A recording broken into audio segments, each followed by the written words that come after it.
Nós vamos inicialmente para o livro de Malaquias, o último livro do Antigo Testamento.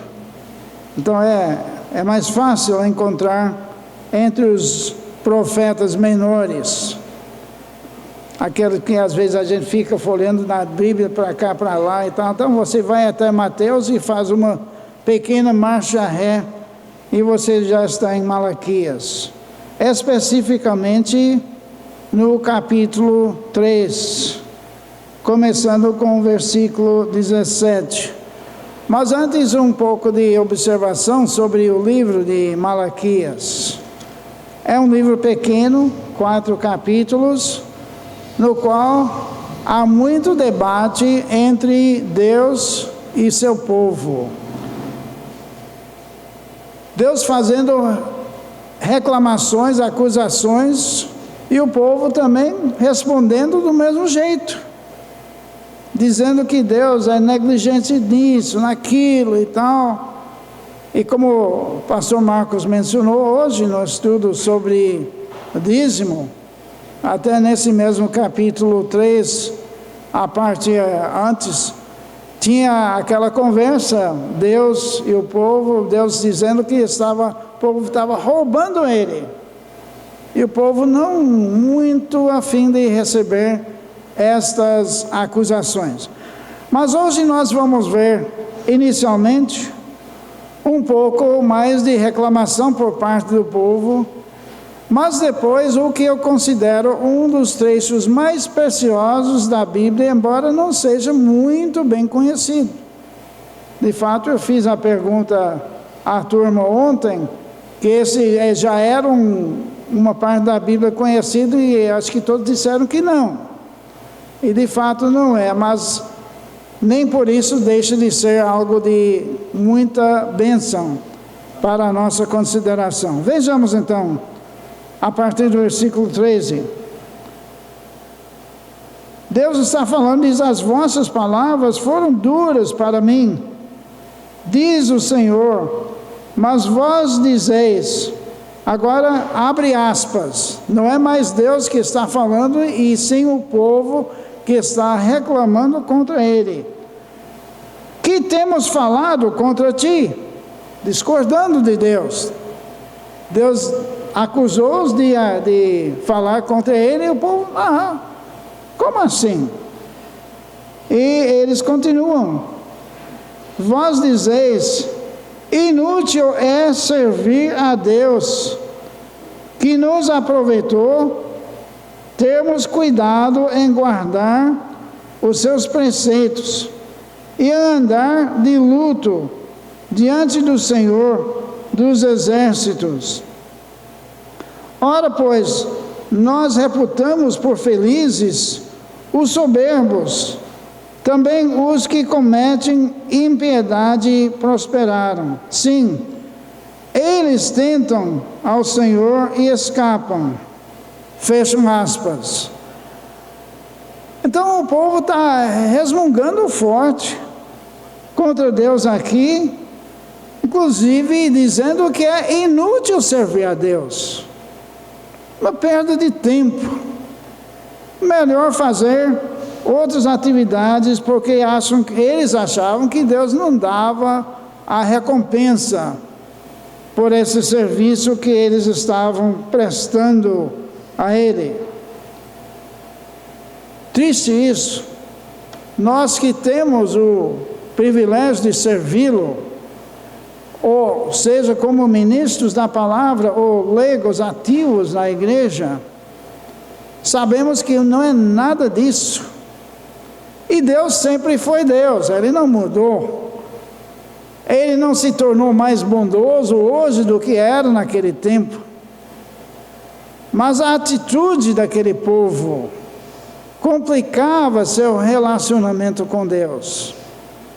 É algo que nós deveríamos, inclusive, examinar em nossas próprias vidas. Qual é a nossa atitude para com Deus, para com a sua obra, para com outros? Pois assim pode nos privar de muitas bênçãos. E depois tem essa outra reclamação que é comum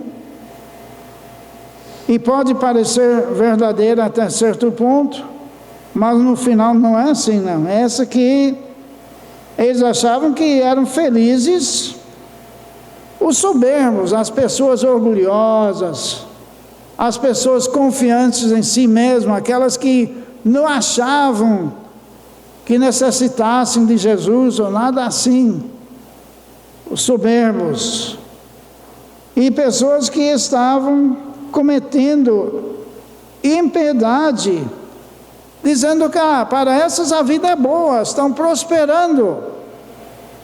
Não podemos negar que até certo ponto isso procede. Podemos ver isso no nosso próprio Brasil, nesses últimos tempos. Pessoas prósperas, ricas, mas que até a justiça humana pegou algumas delas, tipo Dirceu, Odebrecht, ex-governador do Rio, Cabral e sua esposa. Pessoas que evidentemente estavam muito bem naqueles esquemas, mas até a justiça humana finalmente funcionou e sabemos que a justiça de Deus mais ainda. Então, algumas pessoas podem se incomodar com isso, achando que Deus está sendo injusto, mas não é nada disso não. Mas aí a partir do versículo 16, nós temos um grande contraste. Aquilo que eu chamei no estudo de ontem, nossa família preciosa, que faz um contraste muito marcante entre essa turma mencionada anterior e nós que somos de Deus. Vejamos então. Então os que temiam ao Senhor, vejam logo o contraste. Não as pessoas reclamando, resmungando, não, mas pessoas que temiam ao Senhor, falavam uns aos outros. A deliciosa comunhão que nós podemos ter em Cristo. E uma das coisas que, desde nosso retorno para essa igreja, depois de muitos anos fora, eu acho super gostoso isso. É o tempo que os irmãos passam depois dos cultos aqui. É coisa bíblica, mas muita igreja não tem isso não. O culto termina e lá vai, de repente não tem mais ninguém. Até o pastor pode ir para casa mais cedo, mas não é por isso não. Preferíamos demorar aqui. Preferíamos ver essa comunhão funcionando. Então era o caso aqui, eles conversavam sobre assuntos comuns a eles, que certamente deve ser nossa conversa também. Claro que há muito assunto fútil, e às vezes desperdiçamos o tempo assim, mas Deus certamente preferia que fosse da maneira que estamos sugerindo aqui. Continuando, o Senhor atentava e ouvia, quer dizer, Deus gostava disso e gosta.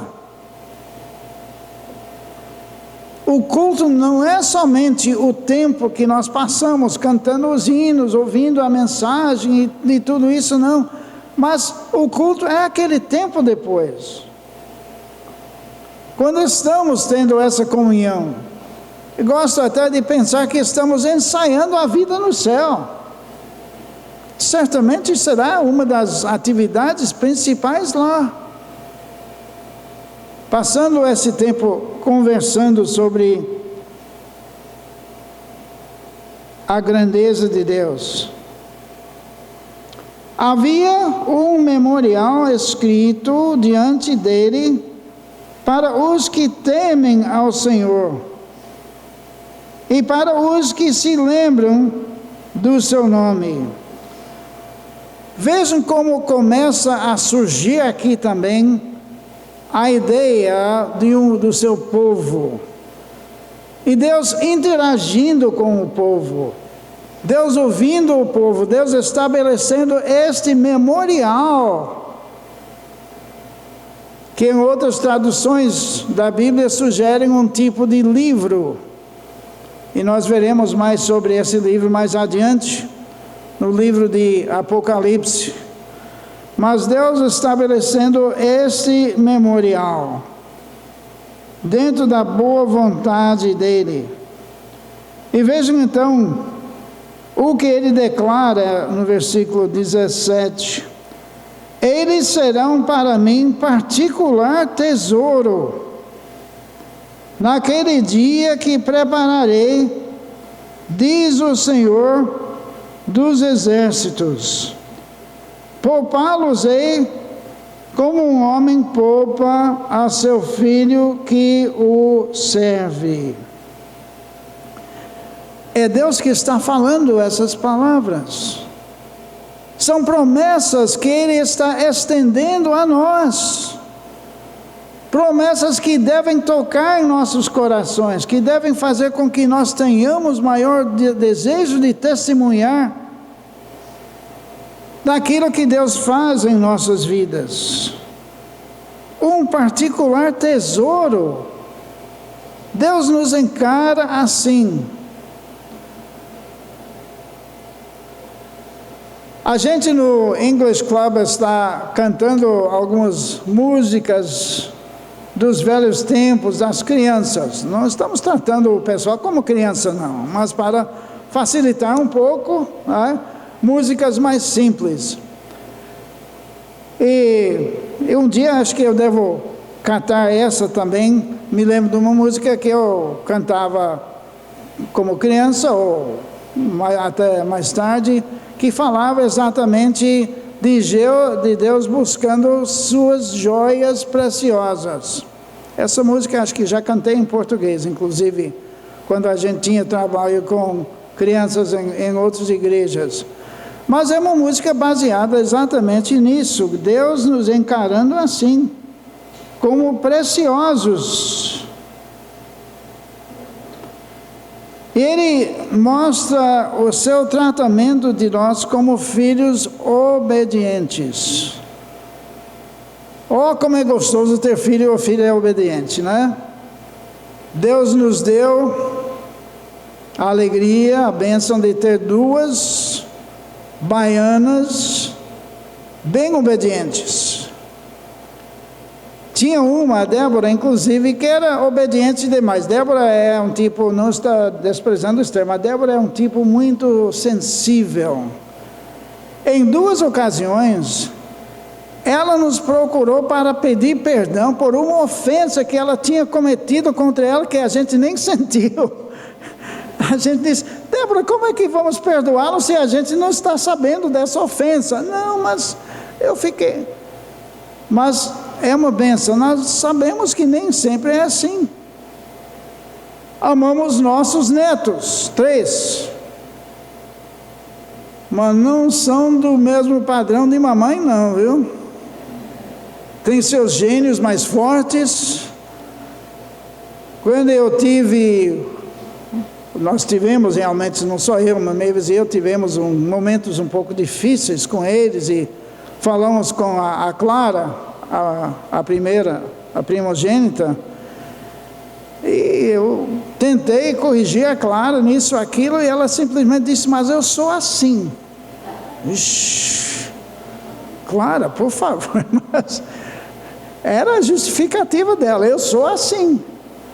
E eu tenho orado de lá para cá e continuo, que Deus realmente amoleça aquele gênio dela. É muito inteligente, muito capacitada, mas com seus 2 irmãos que são mais novos, ela é a segunda mãe, mandona, e assim tem essas dificuldades. Mas Deus quer que nós sejamos filhos nesses moldes aqui, com todo prazer. Então, versículo 18, que eu acho a chave disso tudo: Diz: então vereis outra vez a diferença entre o justo e o perverso, entre o que serve a Deus e o que não o serve. Devemos dar destaque à palavra diferença, pois a atitude do mundo é que no fim da vida todo mundo vai para o céu, não é verdade? O mundo, de modo geral, tem essa ideia. Mas Deus está declarando em palavras bem plenas aqui que há uma diferença, inclusive taxando um grupo de perverso. A gente não teria normalmente ousadia de testemunhar a um descrente assim. Mas Deus está falando, Ele tem direito de falar. Pessoas também reclamam da palavra ímpio, mas a Bíblia tem ímpio em vários lugares. Vamos fazer o quê? Apagar a palavra porque o povo não gosta? Mas Deus está deixando muito claro aqui que há essa diferença entre os justos, não justos em nós mesmos, mas justificados por Cristo, e aqueles que são perversos porque insistem em manter as suas vidas longe de Deus. E reforça isso com a ideia daqueles que servem a Deus e aqueles que não querem saber de servi-lo, de segui-lo. Então vamos carregar a ideia do livro no qual os nossos nomes estão escritos, até o livro de Apocalipse, capítulo 20. Nós temos um pequeno trecho aqui, que às vezes é mal entendido. Mas o que existe aqui, o que está sendo apresentado aqui, é juízo de Deus das pessoas descrentes, mencionados em Malaquias como perversos. E o apóstolo João, descrevendo essa cena, diz: eu vi um grande trono branco e aquele que nele se assenta, de cuja presença fugiram a terra e o céu, e não se achou lugar para eles. O pastor John MacArthur acha que isso está simplesmente descrevendo o fim do universo como existe hoje. De fato, a Bíblia fala de um novo céu e a nova terra. E é bem possível que seja exatamente esse momento de transição. E então, naquele momento, naquela cena, provavelmente no céu, porque é lá que Deus habita, nesse trono branco, mostrando a sua pureza, veio esse momento de julgamento. Seguindo, versículo 12: vi também os mortos, os grandes e os pequenos, postos em pé diante do trono. Então se abriram livros. Acompanhem bem as distinções aqui. Se abriram livros, ainda outro livro, o livro da vida, foi aberto. Então, este é o momento de julgamento visando a vida dessas pessoas não crentes, para determinar o que possivelmente é. Nunca estudei isso em profundidade, não sei nem o que pastor Marcos vai achar disso, mas me parece que vai haver até grau de punição diferente no inferno, baseado nesse julgamento aqui. Alguém pode dizer, então eu vou para o inferno mais brando. Isso não existe, não. Pode ser que alguém sofra mais e alguém sofra menos, e em cima desse julgamento aqui, estou somente especulando como uma possibilidade, não quero ser dogmático sobre isso. Mas é uma sugestão que alguns comentaristas fazem. Então esse julgamento se faz, os mortos foram julgados segundo as suas obras, conforme o que se achava escrito nos livros. De novo, eu quero insistir nisso, nos livros, naqueles outros, não para determinar sua salvação ou não, porque há um outro julgamento, não vamos para lá, mas eu vou mencionar, em 2 Coríntios 5,10, que fala do julgamento de Cristo. Esse julgamento é do seu povo, é dos crentes. Esse daqui em Apocalipse não. Então essas obras deles foram encontradas nesses livros. Deu o mar os mortos que nele estavam. A morte, o além e o além entregaram os mortos que neles havia. Desculpe. E foram julgados um por um, segundo as suas obras. Quanto tempo isso deve levar? Aí nós estamos no pensamento humano, porque com Deus 1 ano é como 1000 anos, ou vice-versa, e seja como for o tempo envolvido nisso, temos esse fato relatado, que haverá esse julgamento um por um. Não será coletivo, não, embora haja essa multidão de julgados lá, segundo as suas obras. 14. Então a morte e o inferno foram lançados para dentro do lago de fogo. Esta é a segunda morte, o lago de fogo. Impossível que isso envolva crentes. Crentes não serão jogados lá, lançados no lago de fogo, de jeito nenhum. E nós temos o esclarecimento tremendo aqui, como lá em Malaquias também, no último versículo. E se alguém não foi achado inscrito no livro da vida, veja que voltamos a esse livro, não aos outros. Mas se não tivesse o nome inscrito naquele livro, esse foi lançado para dentro do lago de fogo. Eu volto àquela tese. Todo mundo, quando morre, vai para o céu. A Bíblia apoia isso? A Bíblia dá alguma margem para esta possibilidade? Absolutamente. E nós precisamos ver esta realidade, precisamos ver as nossas próprias vidas nisso. E cabe a cada qual examinar a vida e determinar, entender se o seu nome está ou não escrito,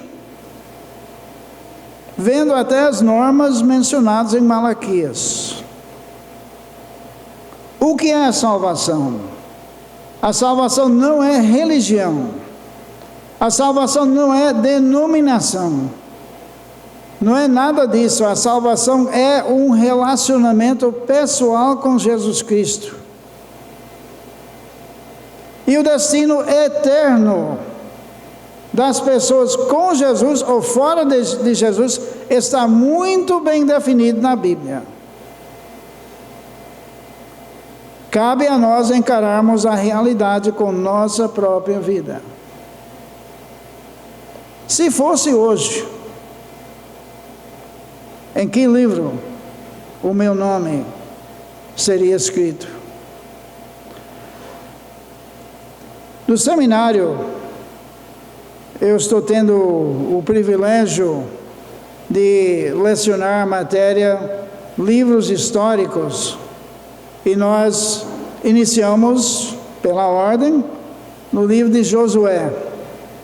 Tem muita coisa preciosa em Josué. Eu debati a possibilidade de basear a pregação no primeiro capítulo de Josué, mas isso vai para outra oportunidade. Mas um pequeno detalhe de Josué, que às vezes a gente entende, mas não aplica, era na casa daquela prostituta, Raabe. Quando os espiões falaram com ela para ela deixar aquela corda vermelha na janela da casa. E o que me impressionou, tem um simbolismo do vermelho e tal, que a gente vai debater com os alunos terça-feira, mas o que me impressionou nisso é que Raabe colocou a corda lá imediatamente. Imediatamente. Porque aquela corda seria o motivo de salvação para ela e sua casa. Isso para mim testifica da urgência de alguém aceitar Cristo hoje, agora. Porque ela não sabia quando viria aquela invasão de Jericó. E nós também não sabemos quando Cristo pode nos chamar, ou Ele pode arrebatar a sua igreja. A corda precisa estar na janela hoje. Seu nome está escrito no livro da vida. Oremos. Amado Pai, damos-te graças porque a Tua palavra é bem clara sobre esta distinção, esta diferença. Ó Deus, nós te clamamos por qualquer amigo ou amiga que hoje à noite que ainda não aplicou essa verdade na sua vida, que possa entender a urgência, que possa, ó Deus, aceitar a realidade dessa grande diferença de ser salvo ou não salvo. Rogamos-te, portanto, pelo Teu Espírito Santo,